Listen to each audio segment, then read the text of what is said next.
Our second speaker this morning is Kathryn Hamill, and Kathryn's profile is one where she's come to the bar in 2009 with a background from practicing commercial litigation with city firms, and after that stint having been an associate to Supreme Court Justice Liz Hollingsworth, and had experience through that means in both commercial list and criminal law matters. That's a terrific basis to come to the bar, and since coming to the bar, she's practiced across a range of commercial and professional negligence matters, and more appropriately for this morning's topic, has practiced obviously in the area of wills and estates, and more particularly in the area of removal of executors. Because yesterday a message came through that Kathryn had in fact been the preparatory counsel in the case of Manicchio and Wilson, decision of Justice Happersberger that's in 2012 VSC at 76. And the reason why Kathryn wasn't the counsel at trial, unfortunately, was that it bookended into late last year, where she, having done the paperwork, appeared at two preliminary hearings before His Honour in December, but His Honour, with a view to dispatching business quickly, brought the trial on the 30th of January of this year, at which time Kathryn was unavailable. An opportunity lost, but nonetheless much experience gained in the preparation, and she's right on top of the field that she's going to talk to you this morning about the removal of unfit executors. Thank you, Kathryn. Thank you for that, Peter. Everyone should have a copy of my paper in their materials. For the purpose of today's talk, I propose to just go through the principles. I'm not going to read the paper, and I'll be jumping around the paper a little bit. So where I think of it, I'll specify which page of the paper I'm on. But in terms of getting an overall view of the subject of removal of executors, I recommend that at some point at your leisure you actually read the paper in full.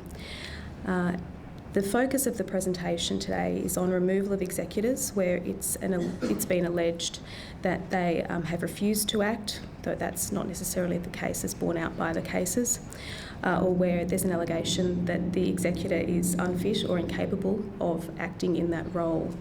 Application is made under Section 34, subsection 1C of the Administration and Probate Act, which I've set out at paragraph 1 of the paper.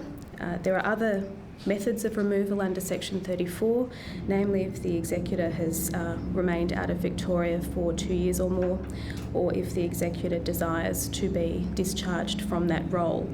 But those aren't the subject of this paper. The point that needs to be made is that no matter what basis you're seeking removal of an executor, you need to make application to the court, even if the executor wishes to be removed, or even if he or she agrees that they should be removed by virtue of unfitness. Where the executor agrees, obviously the nature of the application is quite different than if it is a contested matter. However, court approval is required in order for an executor to be removed on any basis. I pause to note something that is referred to at page 8 of the paper, which is that the position is different as regards trustees. So this paper focuses on executors as opposed to trustees. At some point during the administration of an estate, the executor becomes the trustee, which is the time when assent takes place. Thankfully for my purposes, the focus of this paper is not whether a person is an executor or a trustee. The Administration and Probate loose leaf deals with that matter. And so for the purpose of this paper and this presentation, I've assumed that you are sure that your or the person who you are seeking to be defendant, or the person you are representing as defendant, is in fact acting as executor and not as trustee. However, in the event you are seeking to remove a trustee, the paper may have some use because the principles that are applicable for the removal of a trustee are broadly similar to the principles that are applicable for removal of executors. And if you're not sure as to whether your defendant is an executor or a trustee, the option is open for you to make alternate application under Section 34(1)(c) of the Administration and Probate Act and Section 48(1) of the Trustee Act, or to seek the court's inherent jurisdiction to remove the person on the basis that they are a trustee. Moving back then to the paper and to page 1 and onwards, I've given a brief history of the jurisdiction because Section 34(1)(c) has been in the Administration and Probate Act, albeit in slightly different forms since the Act was enacted in 1907. It appears that the first consideration of the predecessor to Section 34(1)(c) was Turner's case, which was heard in 1923. That case involved a small estate. It consisted of cash at the bank and some stock. The plaintiff, being a Ms. Hansom, was entitled to a 1/6 share of the estate, and she was informed, presumably by the bank, that the executor had withdrawn funds from the bank a month after probate had been granted. She made request of the executor to distribute the funds. Those requests were ignored, and in relation to the application that for his removal, the executor didn't file any opposing material or seek to appear on the hearing of the application. The matter was heard in March 1923 and probate had been granted almost 2 years before, and the plaintiff had sought that an independent trustee act in place of the executor, Mr. Turner, and an independent trustee had consented to be appointed. In the course of his judgment, His Honour Justice Weigel noted that there were uncontradicted statements in the plaintiff's affidavit which indicated wrongful retention of trust money in which the applicant is interested and serious neglect and disregard by Mr. Turner of his duty as executor. In those circumstances, had the case been brought today, it's probably likely that Mr. Turner would have been removed as an executor. However, Justice Weigel held that unfit within the meaning of the Section 34(1)(c) equivalent was restricted to situations in which the executor becomes bankrupt or is convicted of a felony, and that incapacity arises only due to physical or mental infirmity, or incapacity rather. And so that remained essentially the position regarding Section 34(1)(c) or its equivalents until the decision of Justice Ashley in Monty and Delmo in 1996. I've dealt with that decision at page 2 of the paper in quite a bit of detail. In terms of the facts of the case, a son and daughter were appointed executors of their, I believe it was mother's estate, and were left the residue of the estate as tenants in common in equal shares. The daughter had been made bankrupt, so any sum that she was to receive from her mother's estate would be available to her trustee in bankruptcy to distribute to her creditors. And Monty Financial Services, which was the plaintiff, was one such creditor because it had a judgment debt against Mrs. Dwyer. Delmo, the brother who was the executor, Mrs. Dwyer having renounced probate, alleged that in discussions between him and his mother and his sister, his mother agreed that he would expend funds to extend her house, which formed part of the estate, that those funds would be given to her by way of loan and that they would be repaid to him with interest. And the assertion by Monty was that that was possibly not the case. Of course, if the funds were expended by way of loan and were required to be repaid to the estate, that would have a detrimental effect on the value of the estate, and it would have reduced the amount that Mrs. Dwyer was entitled to, and therefore her trustee, quite significantly. At one point, Monty had alleged that Delmo and the sister had conspired in two respects. The first was to conceal the existence of the will, which gave Mrs. Dwyer an interest. And secondly, once the will had been uncovered, they had alleged initially that Delmo and his sister had conspired to create this spurious claim against the estate, but for the purposes of His Honour's decision and for the purposes of prosecution of the claim for removal, ultimately this suggestion of want of probity was not really strongly pressed. Nonetheless, Monty argued, and Justice Ashley held that Delmo ought to be removed as an executor on the basis that he had a conflict of interest between his role as an executor and his personal interest in securing repayment of the monies he had been said to have loaned his mother for the extensions.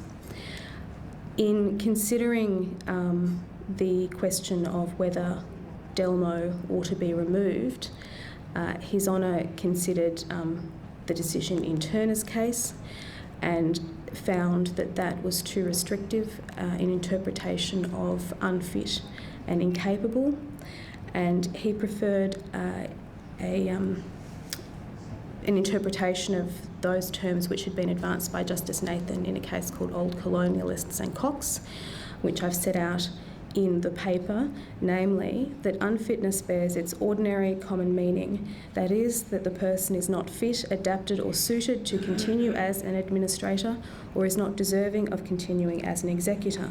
It does not relate to the physical health of the executor, but relates to all matters which affect the capacities of a person to perform an executor's tasks.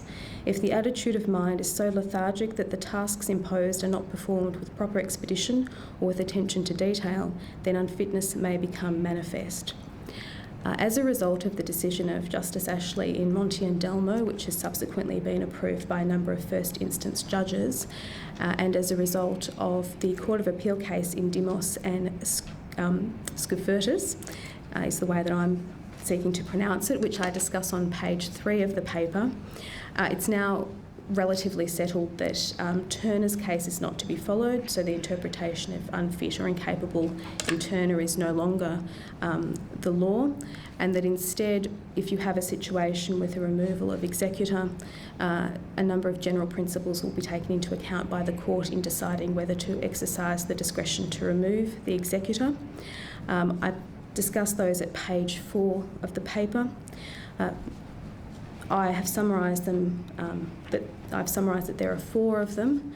The first is that the court will not lightly set aside the testator's choice of executor. 2, the court may be prepared to do so for serious reason, comprising serious dereliction of duty. 3, the primary consideration in the exercise of that discretion is the welfare of beneficiaries and the protection of their interests in the estate. And finally, because the primary consideration is the beneficiary's interests and the interests of the estate, the executor's intention in either completing the acts which are said to constitute grounds for his removal or failing to complete acts that he should be doing as an executor is not relevant.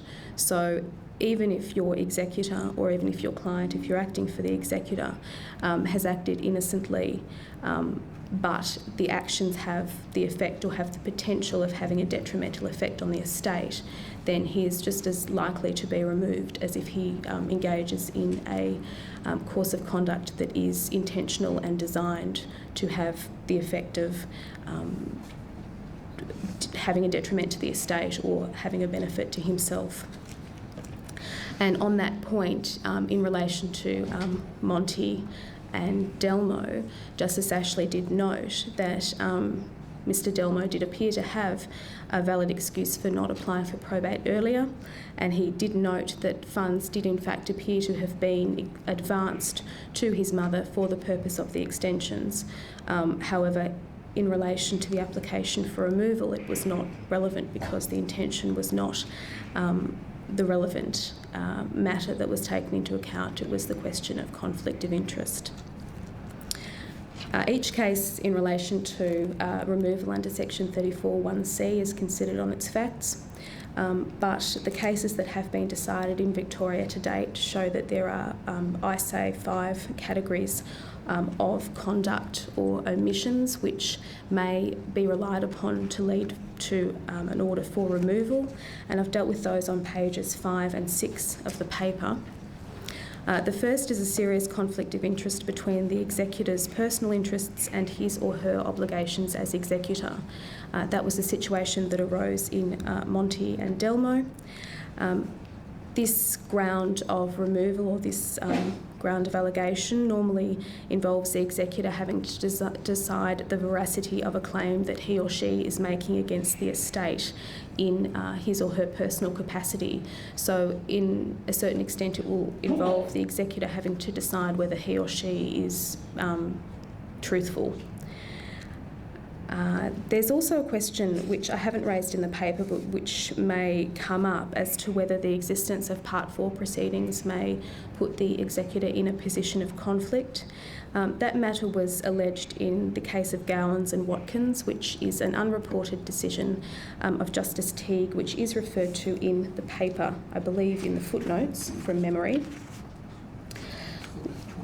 Footnote 20, I'm told. Thank you, Peter, you seem to know my paper more than me. That case involved the executor who was the son-in-law of the deceased. The deceased was a former Supreme Court judge and the executor was a barrister.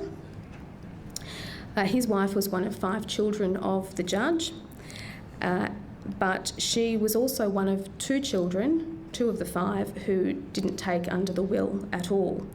She commenced a Part 4 proceeding against the estate, and it should be noted that her husband, being the executor, didn't benefit under the estate either. It was alleged that Mr. Watkins, the executor, had various conflicts of interest, but one of them was the fact that he may prefer, in dealing with the Part 4 proceeding, his wife's claim above his duty to uphold the terms of the will. In that case, because each of the beneficiaries were separately represented and because Justice Teague found that that was an appropriate use of estate funds or an appropriate course in this case, the executor was not removed. However, in the case, if you have a case involving a Part 4 with a similar fact situation, or where the it's something to keep in mind as to whether defendants ought to have separate representation. If the size of the estate is not such as to enable that to be viable, you may consider whether your executor should be continuing to act. I should note that in the Gowans and Watkins decision, His Honour considered a then recent unreported Court of Appeal decision in the matter of Frangos, Frangos, which dealt with the question of an executor's duties in relation to Part 4 proceedings. Another basis for conflict of interest, or another common basis for conflict of interest being alleged, is where the executor uses estate property or obtains a benefit from estate property and fails to account for the income. This can arise, for example, in relation to a farming estate was one of the cases where the executor continued to run livestock and farm the property without accounting for the proceeds of that, or where the executor resides in estate property without paying rental to the estate, and for example in the Minocchio case failing to pay for insurance and rates and outgoings. The second category is unreasonable delay in administration of the estate. Whether that will be sufficient to get you over the line in an application for removal is a question of degree. It usually requires a delay in the range of years, but it depends on the size and the complexity of the estate. The third category is failure to communicate with beneficiaries, which is normally considered as a failure to provide reasonable responses to beneficiaries' requests for information. And the Dimos case, which I've discussed on page 3, contains some examples of that, where a solicitor executor was found to have failed to provide adequate responses to executors' queries, essentially as to how the administration of the estate was proceeding and when they were going to get their money. The fourth category is disputes between co-executors. In the case of Mann and Grantham, which I've referred to in the paper, it was found that co-executors, or it was noted that co-executors were incapable of reaching agreement on the most ordinary and uncontroversial matters arising in the administration, and they both blamed one another for the impasse. But where that situation arises, and it again arose in the Minocchio case, there is likely to be grounds for removal of at least one of them, on the basis that the administration of the estate is stultified if there are 2 executors or 4 executors and 2 don't agree with the other 2, or where you have effectively an impasse or a stalemate. Finally, there's failure to appreciate the executor's duties and responsibilities. That will normally arise in this, where an executor finds him or herself in a position of conflict of interest but fails to understand that they are in that position, or otherwise fails to understand their duties and responsibilities in administering the estate. In my submission, that would often apply where you are opposed to a self-represented executor or someone who otherwise hasn't had the benefit of sensible legal advice in the administration of the estate. And so an example of that was in the case of Morgan and Morgan, where an executor felt that it was appropriate to hold up sale of the house, which was the estate's main asset, and left it vacant instead because he was waiting for the resolution of a dispute over some family photographs, a pair of hand-carved walking sticks, a vacuum cleaner and a bandsaw, which he said were missing from the house. From page 7 of the paper onwards, I deal with the procedural matters in relation to these applications. The application under section 34(1)(c) is made by proceeding commenced by originating motion with a summons, and you do your affidavits in support. Directions will normally be made at the first return for further affidavits and opposing affidavits, if any, and the matter then runs as trial by affidavit, but the parties can be cross-examined if you so wish. If you're acting for an applicant for removal, you should include in your affidavit material, of course, the conduct or the omissions that you say constitute grounds for removal. And if they're not otherwise plaintiffs, you should obtain the attitude or consent of the other major beneficiaries, and if possible, include this by affidavit. There is reference in the paper to one of the judges in one of the cases declining to grant removal of an executor on the basis, in part, that the attitude of the other beneficiaries was not known. Also, if you're pushing or if you feel that it's appropriate or the only course, if the executor is removed, for an independent trustee company or independent executor to be appointed in their stead, then you should obtain the consent of such an organisation or such an executor to act as well, so that it would probably speed up matters if the court is inclined to act or to accede to your application. It may be the case, and this is discussed on page 9, that the court is not prepared to grant removal of the executor, but may be prepared to grant some alternative relief in the manner of dealing with estate property, which has formed the basis of dispute. So if your case is perhaps a borderline one, or where you believe that if you have estate property, a particular aspect of the estate property dealt with, and then everyone can move on with their lives, or the administration of the estate would then be effectively complete, you might wish to consider whether you ask the court for relief under an alternative basis. It might also be the case that you have an urgent case involving a situation where you have to deal with estate property quickly. That arose in the case of Stevens and Stevens, where it was alleged that the executor ought to be removed, but there was an urgent order required to enable settlement or the continuation of a contract of sale which had been sold by one of the executors. The facts in that case were that the major estate asset was the house and a boathouse. There were two executors, the son and daughter, so brother and sister.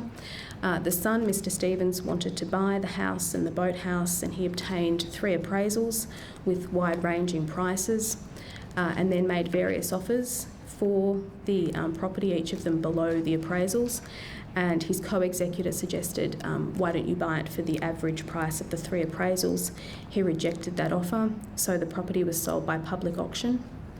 However, because they were co-executors, both of their signatures were required on the contract, and their consent was required for, both of their consent was required for the sale.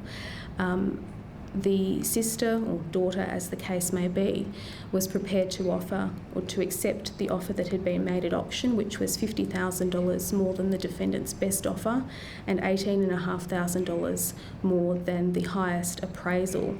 But the son refused to accept the offer and refused to tell the real estate agent what his reserve was. So the situation arose where a contract was entered into which contained a special condition. It was signed only by the daughter or the sister executor, and it contained a special condition that the contract was subject to the sister obtaining an order by a particular date, that the sale could proceed without Mr. Stevens' signature on the contract, and the matter came to be determined by Mr. Justice Beach on the day that was named in the contract. So an order was made that the prothonotary could execute the contract, and the hearing and determination of the removal application was adjourned off to a hearing by another judge on a date to be fixed. Jeremy had mentioned the question of costs in relation to statutory will applications, and it's also and how that differs from what might be the normal case in estate proceedings.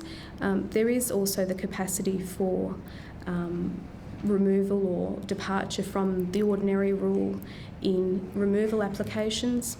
Costs will often follow the event. And a question from an executor's perspective is whether the executor is then entitled to indemnity from estate funds. Whether the executor is so entitled will depend where he or she is removed, in part on their intent. And so although intent in committing the acts or failing to perform the acts that constitute removal may not be relevant for the question of removal, it may be relevant for the question of cost. So if an executor has engaged in a deliberate course of conduct designed to benefit his own interests or to somehow harm the estate, that would likely be a matter that you would deal with when the question of costs arose, in order to justify you obtaining an order that the executor pay the costs of the proceeding personally and perhaps on a solicitor-client rather than a party-party basis. And finally, on page 11, I believe it is, of the paper, I've raised a question from a solicitor's perspective as something that you might wish to consider if you're acting for an executor or a prospective executor. If you are told of circumstances which you think raise the inevitability of a conflict between the executor and the estate, such as if you were acting for Mr. Delmo, and Mr. Delmo informed you in his first or in your first meeting that he did make a claim on the estate by way of a loan, it may be incumbent upon you to provide him or her with advice not to apply for the grant of probate. That was referred to or alluded to by Justice Teague in the decision of Dare and Darcy and another. And the other issue that you may wish to consider or may find yourself having to consider is where if you're acting for two executors who fall into dispute or who can't get along, and application for removal of one of them is sought, whether you are allowed or obliged to cease acting for one of them on the basis of conflict. I don't seek to provide any particular guidance on the matter, but I just raise it as an issue that you may need to consider in your future practices. And that's it.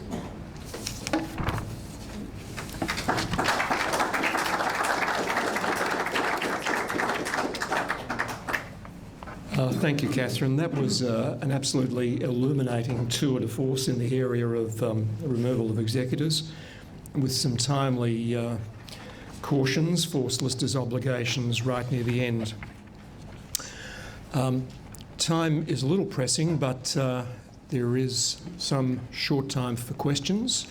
And in relation to Jeremy, I just apologise on his behalf. He had a pressing family commitment, which meant that he couldn't stay to provide answers to questions. But I think Mitch Mackenzie had a matter that he wanted to raise, and it's probably appropriate that you do so now, and I'll hand pass it to Kathryn.